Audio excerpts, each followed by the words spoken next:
The fertilizer gang workers attached to the Albion estate staged a protest to demand their retroactive incentive. Delissa Hines reports. Yesterday, workers of the fertilizing gang from the Albion sugar estate protested for the retroactive incentives. We need our incentive.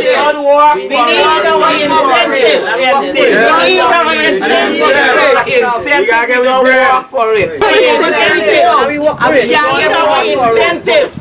Please pay me my incentive. We don't work for it. I'm waiting long enough for still waiting. 1 week, 3 week, 2 week. Makes no sense. Every week you're waiting. 6 weeks now. This newscast visited the protest and spoke with the workers. UC John, a member of the fertilizing gang, shared these sentiments. We supposed to get some retroactive incentive money, and was a trick over 5 weeks to 6 weeks. And we need to get we money because we work for the money, and you have Mr. Tamran here coming for seeing to the details of this, and we think we work too hard. And please, that I left home from here to Pepper Street, and if I come to work to Albion, it's a hard task, and I need to get what I'm supposed to be get because I work for it. Representative of the Albion fertilizing gang, Stephen Inderdat, appealed to the management to address the issue in a timely manner.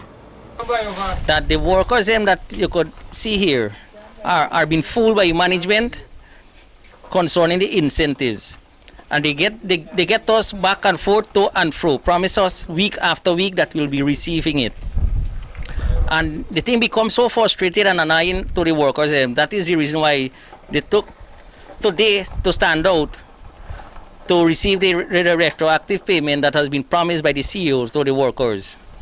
I believe that management is playing a cat and mouse game with us, and lo and behold, to be frank, this is not encouragement to workers to be at Albion. Because if we have been promised something from the CEO, which is the head of Gaisuku, and the management down the ARDA is denying it, well, somebody need to look into it so that they can get these workers to be encouraged to be on the job.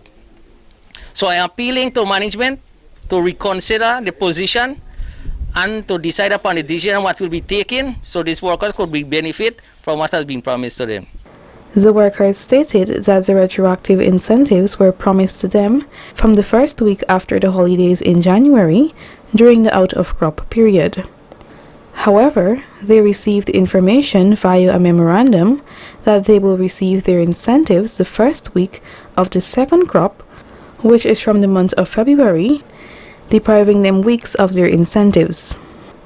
Berbi's representative for the Guyana Agriculture and General Workers Union, GAU, Mr. Tambrin, disclosed these details about the matter.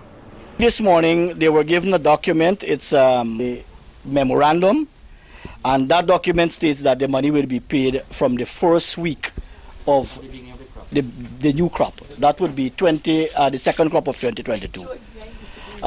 That should not have been the case, and the manager themselves, along with the CEO, has been promising these workers. Now, all of them here at those meetings, they're saying the same thing.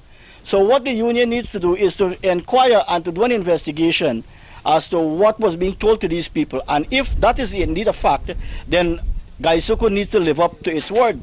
They need to honor that payment, right? Because you cannot tell the people that they will be receiving an incentive from a certain time, and then lo and behold, after that, you're saying a different time span or a different time frame. And I don't believe that is the way forward. I don't believe that they're encouraging the people. He went on to add, representatives were informed that they need to submit information with the names, people's pay slips, etc., etc.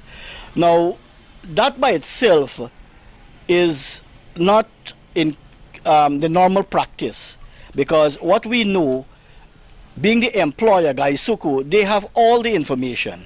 They have the names of the employees, they have the earnings, how many days they work, etc., etc. So any calculation will be based on their record. Now, I see this as a way of getting these people not to buy time actually for them. Further, Mr. Tambrin highlighted The incentive, it's a certain tariff that is being set. Assuming it's $19,500, then after that they will attract incentive. What is being offered to these employees, these workers of the fertilizing gang, is that they would have 4 days of fertilizing related activities that would attract, that would make up that 19,000 whatever it is, 19,500. But just after then, for the remaining 2 days or 3 days, they will be giving other work. Now that other work would not help them to meet that tariff, to meet that amount that is required for them to attract incentive. So technically, management is not encouraging them, and management in all way, in their opinion, is trying to avoid them from earning that incentive.